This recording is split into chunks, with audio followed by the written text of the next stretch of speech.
And I'm going to take you back to a time when I used to do karate. I used to do martial arts. And I can remember I used this law of the vital few then because I got to national standard as an athlete in competition because I was able to use just one or two key techniques. And one of the things that I used to do when I was in competition, I can remember, not as good now unfortunately, is that I'd wait for my opponent who had a whole artillery of techniques, kicks all over the place, but I had just one that I would use every single time that would get me through. So I'd wait for them. And as they go to move and hesitate, I would go, "Hello!" Something like that anyway. And take them out with what we call a gakuzuki. One technique. It gave me national standard. I had several karate clubs before I'd even left schools teaching karate.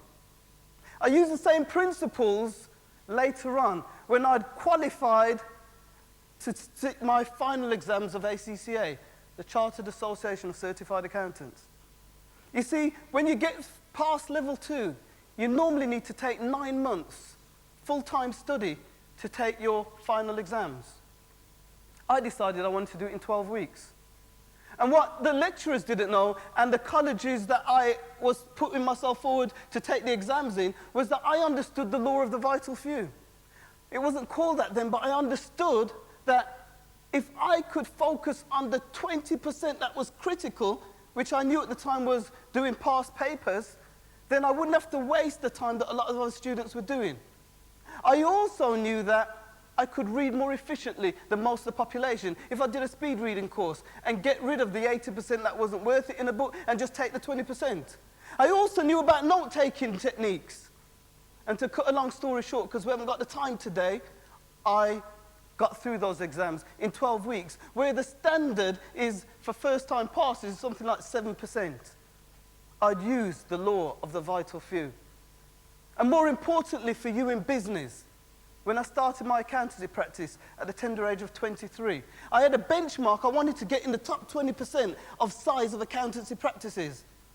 And I used the principle again so that I could double turnover every single year for 4 years to hit that goal.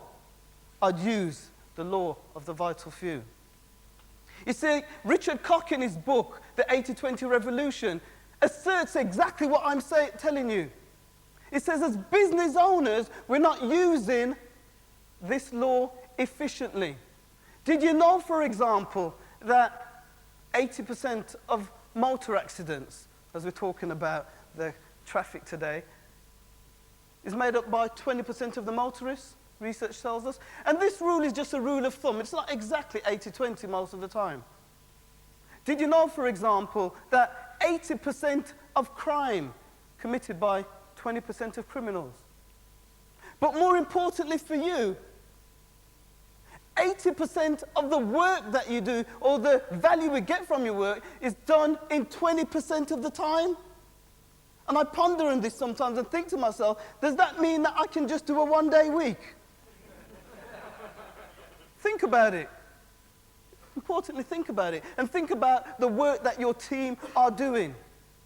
You see, 80% of the profit in all industries is made up by 20% of the industries. Or in your particular industry, 80% of the profit in your industry is made up of 20% of the firms. Why don't we study them?